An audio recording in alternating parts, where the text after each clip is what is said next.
Hello everybody, welcome to Evil Ted Live here on twitch.tv/EvilTedSmith. A while back you guys watched me build my Viking helmet. Again, you can get that Viking helmet in my store at eviltedsmith.com. And today, here it is. Woo. This again was coated with creature cast.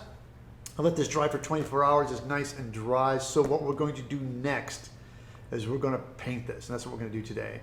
I'm really excited. I got my colors all picked out and I'm ready to get started. So let's do it. The technique we're going to be doing this particular helmet, we're going to do some dry brushing. I picked out various brushes. I have a chip brush, I got a little fine brush, and I got this wider brush. And these three brushes, I like them because they're a little bit soft. They got a wide span. So this is going to do the main dry brushing for the silver. So the base of this helmet is black already. The creature cast is black. Now, if this was not, I would start with a black base. I would probably go ahead with black acrylic or black plastic dip, whatever it was. I would make the base of it black. Doing anything metallic, I always like to start with black. So the base of this color, I have stainless steel and I have antique silver. I'm gonna do a little bit of both. I'm gonna break this up a little bit, do a little dry brush of stainless steel, a little bit of antique silver, and I like to add some different hues of silver on this. So I like to have a piece of cardboard or hardstock. This is when we do a little dry brushing. So I'm gonna take some of this paint, thin it out just a little bit, because I don't want to go too heavy.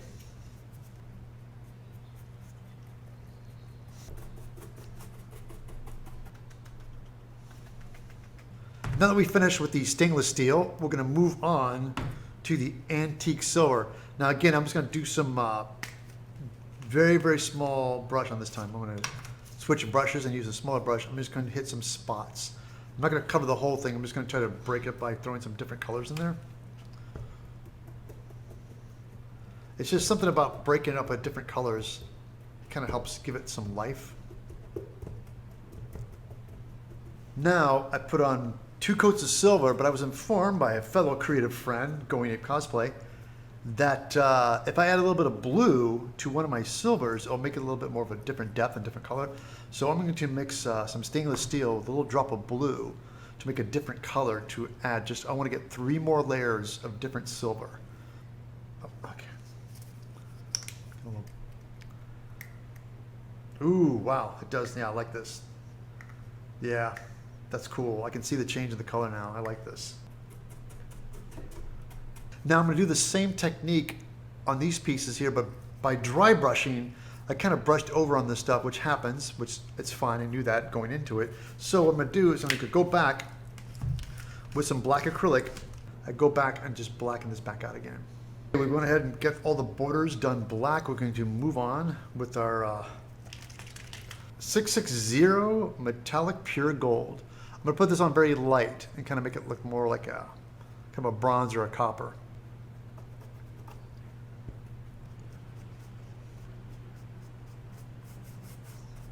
All right, we went ahead and got our gold, pure gold, dry brushed on there. It looks fantastic. The next step is I want to do is I like this gold and it's diluted, kind of dry brushed. It kind of makes it a little bit richer. Throw a little green in the cup. I'm gonna add some gold to it. All right, I got my gold and mix it with my green. Yeah, I like this already. It's different, but not drastic enough. But this looks really, I like it. Oh, it's so cool.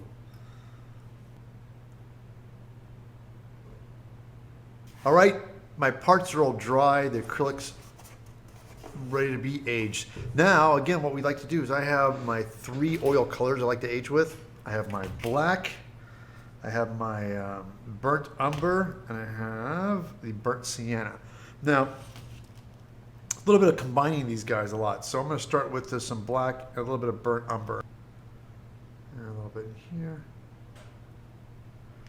And then I take this dry brush. You kind of pull it out a little bit, see? All right, it just looks good. Now I want to age around these rivets. I like these rivets a lot.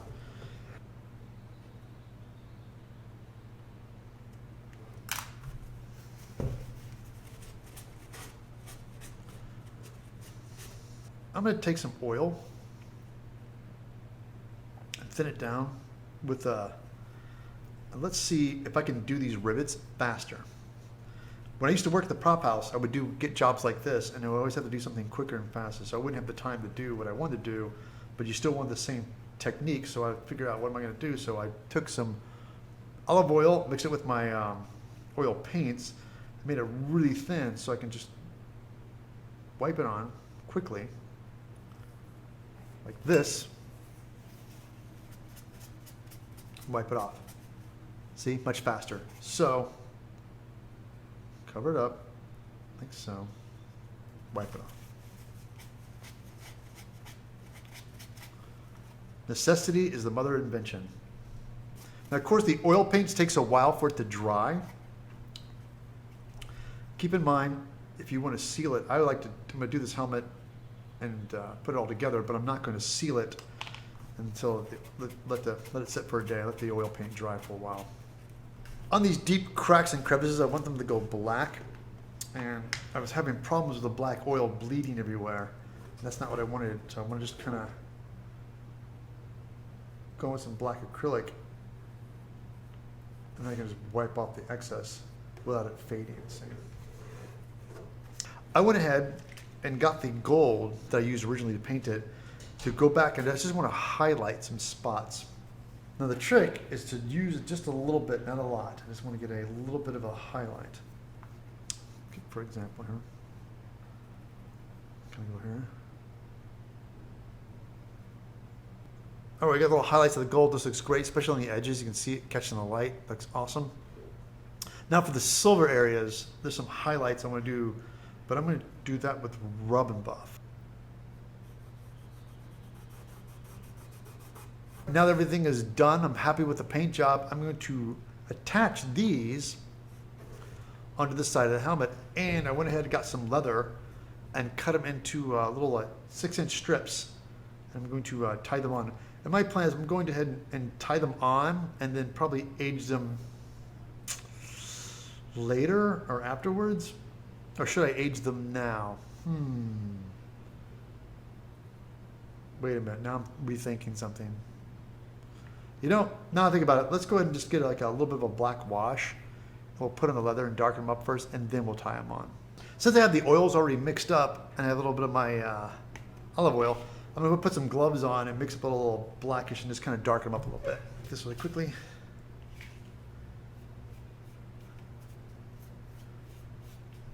All right, we have our straps. They're all been aged. Looks much better. Again, this is a lot easier to age these before you strap them onto the helmet.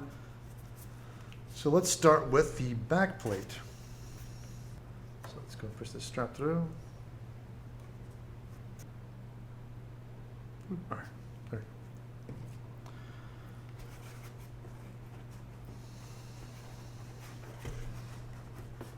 Yay, look at that. Awesome. Now that I have the helmet, I have some thin upholstery foam. I cut in strips. That strip there, and we'll probably have 2 smaller strips on the side. So let me get my hot glue gun. I'm going to put the hot glue on the foam.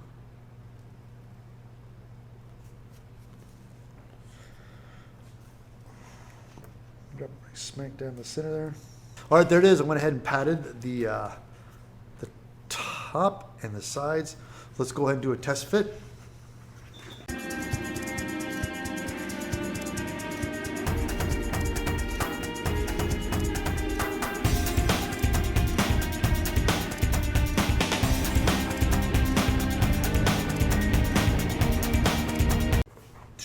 Ta-da! There it is, my Viking helmet. This came out great. Wait, let me do it. The foam painting really does help a lot. You know, everybody, if you guys are watching this video, don't forget to subscribe. And you're probably wondering, this video came from my live stream, which I do on twitch.tv/EvilTedSmith, Mondays and Tuesdays from 9 to 11 a.m. Pacific Standard Time. And if you like this helmet, don't forget, you can go to my store, eviltedsmith.com, and buy the pattern. While you're at my site, I have an Amazon link. If you guys like what I'm doing, want to keep it going, just shop through my links, which helps me keep making videos.